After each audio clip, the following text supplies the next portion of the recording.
सभी को नमस्कार। आज के वीडियो में हम कृषि रसायन विज्ञान कक्षा 12 का एक अध्याय है, 7वां अध्याय। अध्याय का नाम क्या है? अध्याय का नाम है पादपों में आवश्यक पोषक तत्व। पादपों में आवश्यक पोषक तत्व। तो इस अध्याय में हम पोषक तत्वों के बारे में अध्ययन करेंगे और विभिन्न प्रकार के पोषक तत्वों की कमियों से होने वाले रोगों के बारे में भी हम अध्ययन करेंगे। इस अध्याय से कुल 3 क्वेश्चन आएंगे। कितने प्रश्न आएंगे? इसमें से कुल 3 प्रश्न इसमें से आएंगे। एक क्वेश्चन आएगा 2 नंबर का और 2 आएंगे 1-1 नंबर के। तो परीक्षा की दृष्टि से ये चैप्टर आपके जो है वो 4 नंबर का है और 3 प्रश्न इसमें से आते हैं, जिसमें से एक 2 नंबर का आता है और 2 1-1 नंबर के आते हैं। तो परीक्षा की दृष्टि से भी महत्वपूर्ण है और छोटे प्रश्न इसमें से आते हैं।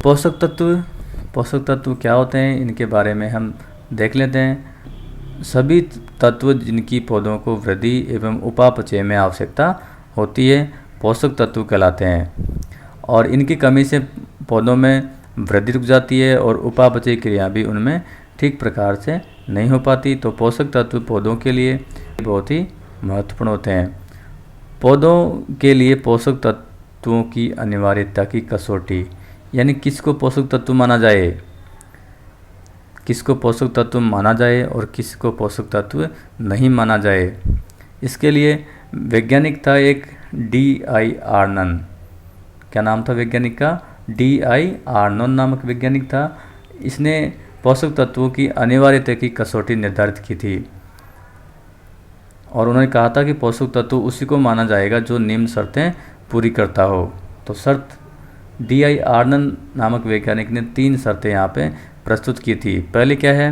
पहली शर्त यह है कि पोषक तत्व उसको माना जाएगा जिसकी कमी से पौधे की वानस्पतिक अथवा जनन वृद्धि रुक जाए और पौधा अपना जीवन चक्र पूरा नहीं कर पाए। तो पहली शर्त क्या थी पोषक तत्व के लिए? पहली शर्त ये थी कि पोषक तत्व उसी को माना जाएगा जिसकी कमी से वानस्पतिक या जनन वृद्धि रुक जाए और पौधे अपना जीवन चक्र पूरा नहीं कर पाए। अब हम देखते हैं दूसरी शर्त क्या थी। आवश्यक तत्वों की कमी को दूसरे तत्वों से पूरी नहीं की जा सके, यानी जो उस तत्व की कमी है उसको दूसरे तत्व के द्वारा पूरी नहीं किया जा सके तो वह भी पोषक तत्व कहलाता है। तीसरा, पौधे में तत्व का विशिष्ट दैहिक या उपापचय कार्य होना चाहिए। पौधे में उस तत्व का विशिष्ट दैहिक या उपापचय कार्य होना चाहिए। तो 3 शर्तें D.I. आर्नन नामक वैज्ञानिक ने दी थी। किस लिए दी थी? तत्वों की अनिवार्यता की कसौटी, यानी पोषक तत्व किसको माना जाएगा उसके लिए D.I. आर्नन नामक वैज्ञानिक ने 3 शर्तें दी थी। पहली शर्त क्या थी कि उस पोषक तत्व की कमी से पौधे की वानस्पतिक या जनन वृद्धि रुक जाए और वह अपना जीवन चक्र पूरा नहीं कर पाए। दूसरी शर्त या कसौटी ये थी कि उस तत्व की कमी को दूसरे तत्व से पूरी नहीं किया जा सके। और तीसरी शर्त यह थी कि उस तत्व का कोई विशिष्ट या उपापचय कार्य पौधे में होना चाहिए। तो ये 3 शर्तें D.I. आर्नन नामक वैज्ञानिक ने दी थी। अब बाद में एक और वैज्ञानिक आ गए, D.J. निकोलस। ये डीजे बजाने वाला था तो इसको D.J. निकोलस कहते हैं, मजाक के लिए कर रहा हूँ। D.J. निकोलस नामक वैज्ञानिक था। इसने जो D.I. आर्नन नामक वैज्ञानिक थे उसने 3 शर्तें दी थी, तो उसमें इसने थोड़ा सा संशोधन किया और जो एक शर्त थी उसको वहाँ से उसने हटा दिया। तो इसने केवल 2 शर्तें रखी। पहली क्या थी कि अनिवार्य तत्व का पौधों में विशिष्ट दैहिक या उपापचय कार्य होना चाहिए। दूसरी, पौधे में कमी होने पर पौधा अपना जीवन चक्र पूरा नहीं कर पाए। जो D.I. आर्नन ने दूसरी शर्त दी थी कि उस तत्व की कमी को दूसरे तत्व द्वारा पूरी नहीं किया जा सके, उसको यहाँ पे इसने हटा दिया। अब कितनी शर्तें बची है? यहाँ पे केवल 2 शर्तें बची है। पहली क्या है? उस अनिवार्य तत्व का पौधों में विशिष्ट दैहिक या उपापचय कार्य होना चाहिए और पौधे में कमी होने पर पौधा जीवन चक्र पूरा नहीं कर पाए। तो D.J. निकोलस ने 2 शर्तें पोषक तत्वों की अनिवार्यता के लिए दी थी। अनिवार्य पादप पोषक तत्व, अनिवार्य पादप पोषक तत्व। वर्तमान में 17 तत्व। कितने तत्व हैं? 17। यदि पूछा जाए कि अनिवार्य पोषक तत्व कितने हैं तो उनकी संख्या कितनी है? 17। को अनिवार्य माना गया है, यानी ये सभी इन दोनों शर्तों को पूरा करते हैं। Carbon, hydrogen, oxygen, nitrogen, phosphorus, sulphur ये प्रोटीन एवं जीव द्रव्य की रचना करते हैं। इनको क्या कहते हैं? इनको कहते हैं संरचनात्मक तत्व। दोबारा फिर सुन लीजिए।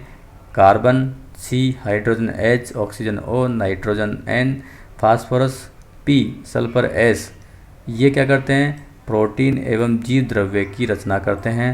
तो इनको क्या कहते हैं? संरचनात्मक तत्व, क्योंकि प्रोटीन से ही सभी तत्व, सभी जीवों का शरीर या पादपों का शरीर बना होता है। तो इनको क्या कहते हैं? हम संरचनात्मक तत्व कहते हैं। इसके अतिरिक्त 10 तत्व पोटेशियम, कैल्शियम, मैग्नीशियम, जस्ता, लोहा, तांबा या मैग्नीज और बोरोन हैं। मैग्नीज और बोरोन, मोलिब्डेनम और क्लोरीन ये तत्व भी है। तो ये भी आवश्यक पोषक तत्वों के साथ में रखे गए हैं। तो कुल कितने तत्व है आवश्यक? वो है 17। इन सभी को आवश्यक तत्व कहते हैं। वृहद पोषक तत्व जो अधिक मात्रा में आवश्यक होते हैं, और फॉर्म अवेलेबल टू प्लांट्स, यानी पौधों को किस रूप में ये अवेलेबल होते हैं, और मेजर फंक्शन इनके क्या है, मुख्य कार्य क्या है, वो यहाँ पे दिए गए हैं। तो कार्बन है पहला तत्व जो वृहद पोषक तत्व है। कार्बन किस रूप में प्राप्त होता है पौधे को? कार्बन डाइऑक्साइड के रूप में। और कहाँ से प्राप्त होता है?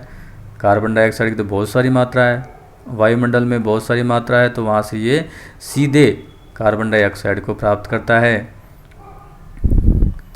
और क्या काम करता है? ऑर्गेनिक्स कंपाउंड में बनाने में काम आता है। कार्बनिक यौगिकों के निर्माण में ये कार्बन बहुत ही आवश्यक होता है।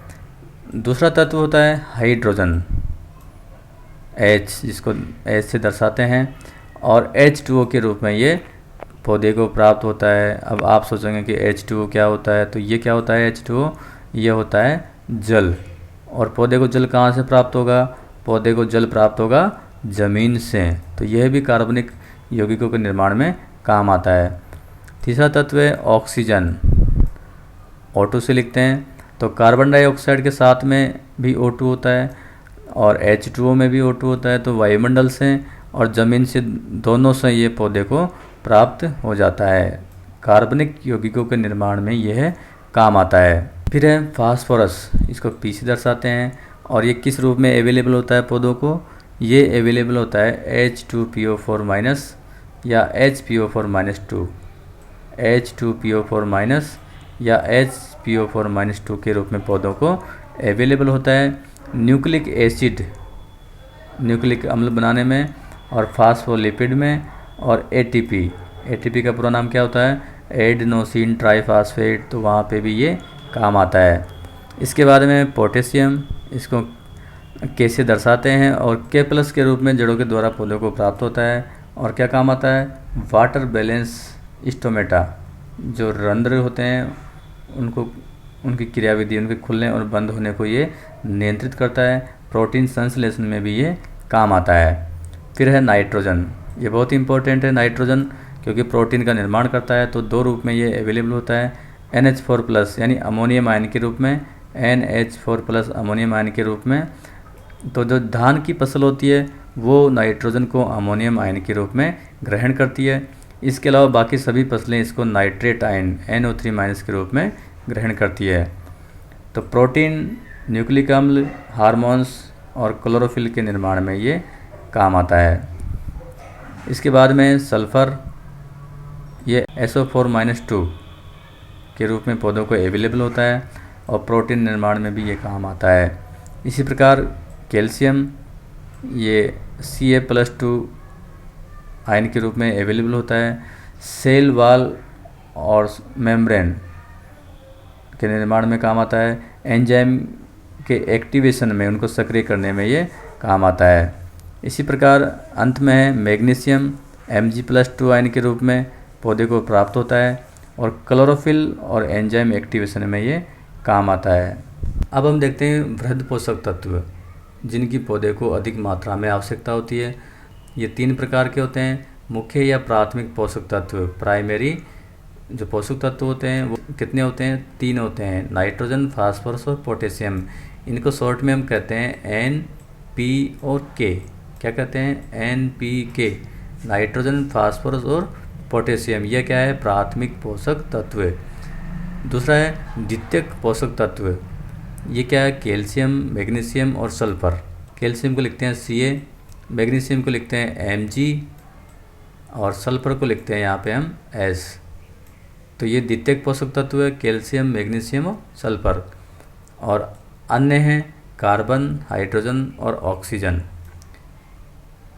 इनकी भी पौधे को अधिक मात्रा में आवश्यकता होती है, परंतु इनकी पौधे में सामान्यतः कमी नहीं होती। तो प्राथमिक पोषक तत्व कौन से हैं, NPK, नाइट्रोजन, फास्फोरस और पोटेशियम। और द्वितीयक पोषक तत्व कैल्शियम, मैग्नीशियम और सल्फर। इसके अलावा सूक्ष्म पोषक तत्व जिनकी पौधे को कम मात्रा में आवश्यकता होती है, लोहा, जिंक, मैग्नीज, तांबा, क्लोरीन, बोरॉन, सिलिकॉन और कोबाल्ट, निकल, सोडियम और मोलिब्डेनम, ये सूक्ष्म पोषक तत्व है जिनकी पौधे को कम मात्रा में आवश्यकता होती है। सभी पौधों को बढ़वार और विकास के लिए कम से कम 17 आवश्यक पोषक तत्वों की आवश्यकता होती है, जिनको हमने पहले भी देखा था। इनमें से कार्बन, हाइड्रोजन और ऑक्सीजन पानी और हवा से प्राप्त होते हैं। अन्य 14 तत्व भूमि, उर्वरक और खादों से पौधे को प्राप्त होते हैं। तो मुख्य पोषक तत्व दो प्रकार के होते हैं, वृहद पोषक तत्व और सूक्ष्म पोषक तत्व। आवश्यक पोषक तत्वों का वर्गीकरण। पहला है पोषक तत्वों की आवश्यक मात्रा के आधार पर, यानी पोषक तत्वों की कितनी मात्रा में आवश्यकता होती है उसके आधार पर पोषक तत्वों का वर्गीकरण। तो इसमें पहला वृहद पोषक तत्व जिनकी पौधे को अधिक मात्रा में आवश्यकता होती है। जिन पोषक तत्वों की पौधों को 1 ppm पार्ट्स पर मिलियन या इससे अधिक मात्रा में आवश्यकता होती है तो उन्हें कहते हैं वृहद पोषक तत्व। इनमें इसको भी दो भागों में बांटा गया है। मुख्य पोषक तत्व, इनकी अधिक मात्रा में आवश्यकता होती है, तो यह है NPK, नाइट्रोजन, फास्फोरस और पोटेशियम। इसी में सेकंड पार्ट है द्वितीयक पोषक तत्व, इसकी भी पौधे को अधिक मात्रा में आवश्यकता होती है, कैल्शियम, मैग्नीशियम और सल्फर। ये क्या है, द्वितीयक पोषक तत्व। प्राथमिक पोषक तत्व कौन कौन से हैं, NPK, और द्वितीयक पोषक तत्व कैल्शियम, मैग्नीशियम, सल्फर। वृहद पोषक तत्व के बाद में दूसरा पार्ट है सूक्ष्म पोषक तत्व, जिनके पौधों को कम मात्रा में आवश्यकता होती है। जिन तत्वों की पौधों को 1 ppm से कम, यानी 1 पार्ट्स पर मिलियन से कम मात्रा में आवश्यकता होती है, उनको कहते हैं सूक्ष्म पोषक तत्व, जैसे लोहा, manganese, copper, zinc, boron, molybdenum, chlorine और निकल। तीसरा इसका भाग है अति सूक्ष्म पोषक तत्व, जिनकी पौधे को बहुत ही कम मात्रा में आवश्यकता होती है। इनकी पौधों को 1 ppb पार्ट्स पर बिलियन, 1 ppb पार्ट्स पर बिलियन से कम मात्रा में आवश्यकता होती है। यह है sodium, vanadium, silicon, selenium, rubidium और गैलेनियम। इनकी पौधों को बहुत ही कम मात्रा में आवश्यकता होती है। चौथा इसका पार्ट है लाभदायक पोषक तत्व, जैसे एल्यूमिनियम, आयोडीन और क्रोमियम। दूसरा है पौधों में तत्वों के कार्य के आधार पर पोषक तत्वों का वर्गीकरण। पहला किसके आधार पर था, पोषक तत्वों की मात्रा के आधार पर। दूसरा है उनके कार्य के आधार पर। तो पहला है आधारीय तत्व, जो पौधे का ढांचा का निर्माण करते हैं, पौधे के ढांचा का निर्माण करते हैं।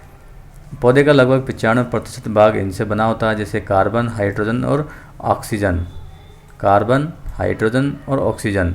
लेकिन ये सौभाग्य की बात है, इनकी पौधों में कभी कमी भी नहीं होती है।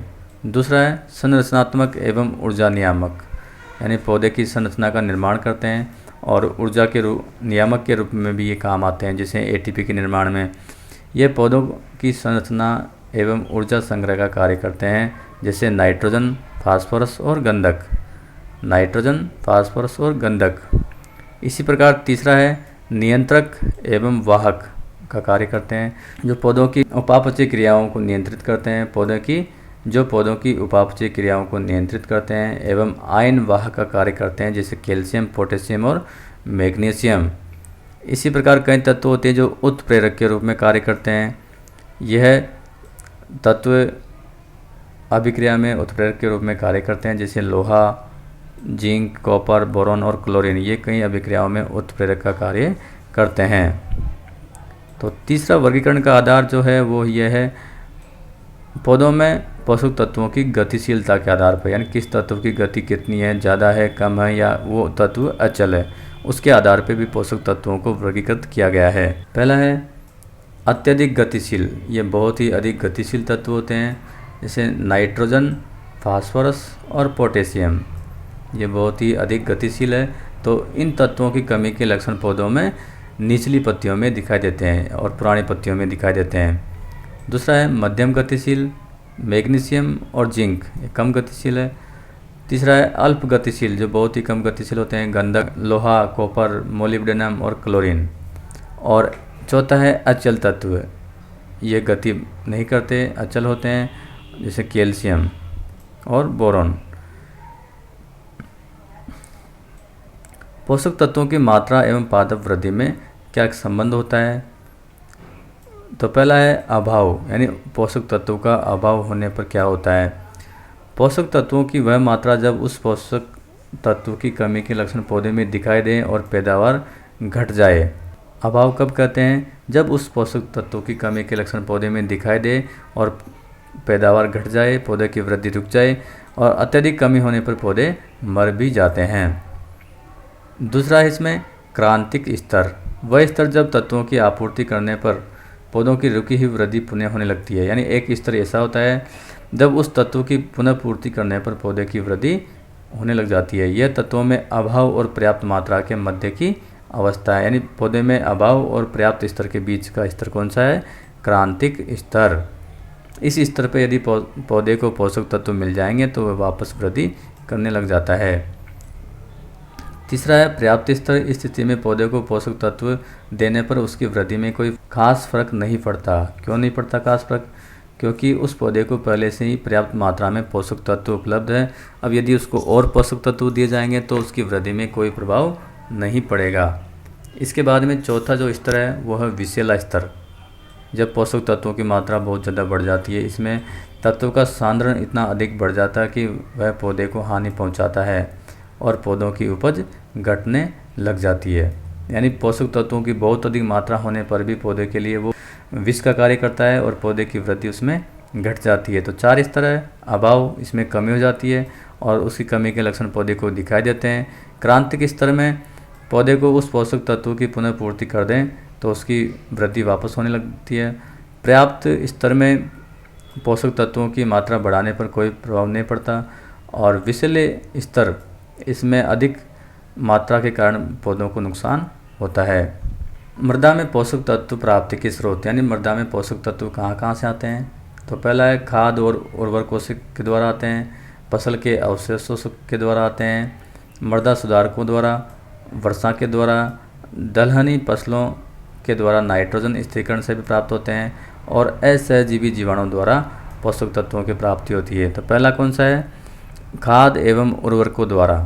खेतों में खाद एवं रासायनिक उर्वरकों द्वारा पोषक तत्व मृदा को प्राप्त होते हैं, जैसे गोबर की खाद, हरी खाद, vermicompost, urea, muriate of potash, potassium sulphate, ammonium sulphate, CAN आदि कई प्रकार के खाद होते हैं जो मृदा में एक या अधिक पोषक तत्वों को उपलब्ध करवाते हैं।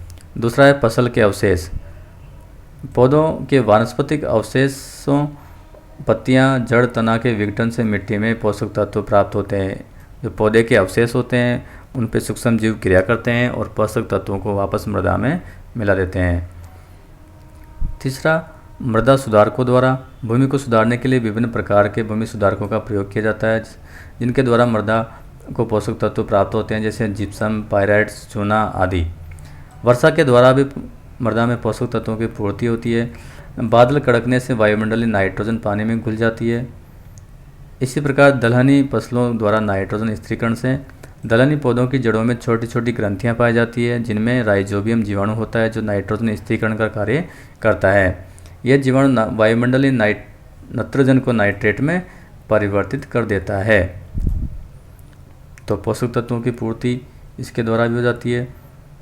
इसलिए हम कहते हैं कि मृदा में या अपने खेत में दलहनी फसलों को अधिक उगाया जाना चाहिए। उनमें खाद की आवश्यकता नहीं पड़ेगी, नाइट्रोजन की पूर्ति अपने आप वो कर लेते हैं।